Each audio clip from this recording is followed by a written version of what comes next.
and his people were still in the comfortable fazenda of Iquitos. During these 24 hours, the mouths of the rivers Bacali, Chocho, Pucallpa, on the left of the stream, and those of the rivers Itinicari, Maniti, Moyoc, Tucuya, and the islands of this name on the right, were passed without accident. The night, lighted by the moon, allowed them to save a halt, and the giant raft glided peacefully on along the surface of the Amazon. On the morrow, the 7th of June, the jangada breasted the banks of the village of Pucallpa, named also New Oran. Old Oran, situated 15 leagues downstream on the same left bank of the river, is almost abandoned for the new settlement, whose population consists of Indians belonging to the Mayoruna and Orejone tribes. Nothing can be more picturesque than this village with its ruddy-colored banks, its unfinished church, its cottages whose chimneys are hidden amid the palms, and its 2 or 3 ubas half stranded on the shore. During the whole of the 9th of June, the jangada continued to follow the left bank of the river, passing several unknown tributaries of no importance. For a moment there was a chance of her grounding on the easterly shore of the island of Sinecure, but the pilot, well served by the crew, warded off the danger and remained in the flow of the stream. In the evening they arrived alongside a narrow island called Napo Island, from the name of the river which here comes in from the north-northwest and mingles its waters with those of the Amazon through a mouth about 800 yards across, after having watered the territories of the Coto and Orejone Indians.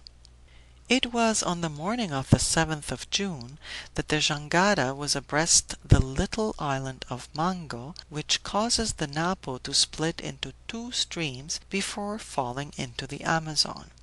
Several years later a French traveler, Paul Marcoy, went out to examine the color of the waters of this tributary, which has been graphically compared to the cloudy greenish opal of absinthe. At the same time he corrected some of the measurements of La Condamine. But then the mouth of the Napo was sensibly increased by the floods, and it was a good deal of rapidity that its current, coming from the eastern slopes of Cotopaxi, hurried fiercely to mingle itself with the tawny waters of the Amazon. A few Indians had wandered to the mouth of this river. They were robust in build, of tall stature, with shaggy hair, and had their noses pierced with a rod of palm, and the lobes of their ears lengthened to their shoulders by the weight of heavy rings of precious wood. Some women were with them. None of them showed any intention of coming on board. It is asserted that these natives are cannibals, but if that is true, and it is said of many of the riverine tribes, there must have been more evidence for their cannibalism than we get today. Some hours later the village of Bella Vista, situated on a somewhat lower bank, appeared with its cluster of magnificent trees towering above a few huts roofed with straw, over which there drooped the large leaves of some medium-sized banana trees, like the waters overflowing from a tazza. Then the pilot, so as to follow a better current, which turned off from the bank, directed the raft toward the right side of the river, which he had not yet approached. The maneuver was not accomplished without certain difficulties, which were successfully overcome after a good many resorts to the demijohn. This allowed them to notice in passing some of those numerous lagoons with black waters, which are distributed along the course of the Amazon, and which often have no communication with the river.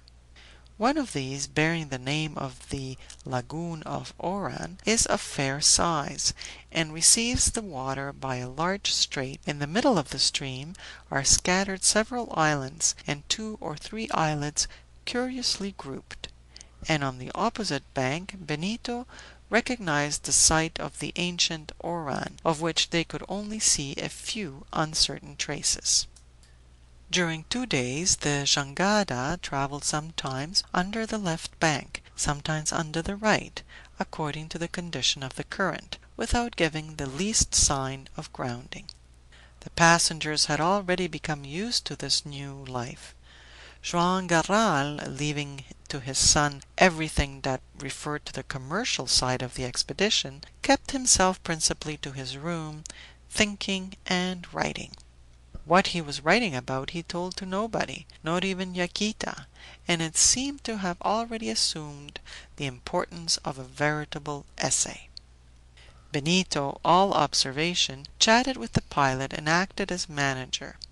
Yaquita, her daughter, and Manuel nearly always formed a group apart, discussing their future projects just as they had walked and done in the park of the fazenda. The life was, in fact, the same. Not quite perhaps to Benito, who had not yet found occasion to participate in the pleasures of the chase. If, however, the forests of Iquitos failed him with their wild beasts, agoutis, peccaries, and cabias, the birds flew in flocks from the banks of the river and fearlessly perched on the jangada. When they were of such quality as to figure fairly on the table, Benito shot them, and in the interest of all, his sister raised no objection. But if he came across any gray or yellow herons, or red or white ibises which haunt the sides, he spared them through love for Minha. One single species of grebe, which is uneatable, found no grace in the eyes of the young merchant. This was the cayarara, as quick to dive as to swim or fly, a bird with a disagreeable cry, but whose down bears a high price in the different markets of the Amazonian basin.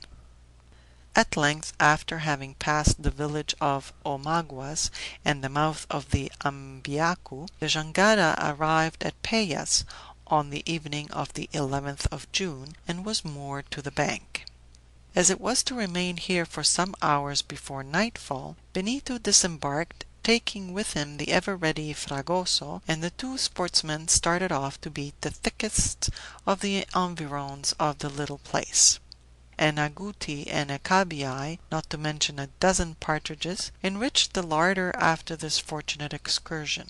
At Pevas, where there is a population of 260 inhabitants, Benito would perhaps have done some trade with the lay brothers of the mission, who are at the same time wholesale merchants, but these had just sent away some bales of sarsaparilla and arrobas of caoutchouc towards the lower Amazon, and their stores were empty. The jangada departed at daybreak and passed the little archipelago of the Latio and Cochiquinas Islands after having left the village of the latter name on the night. Several mouths of smaller unnamed affluents showed themselves on the right of the river through the spaces between the islands.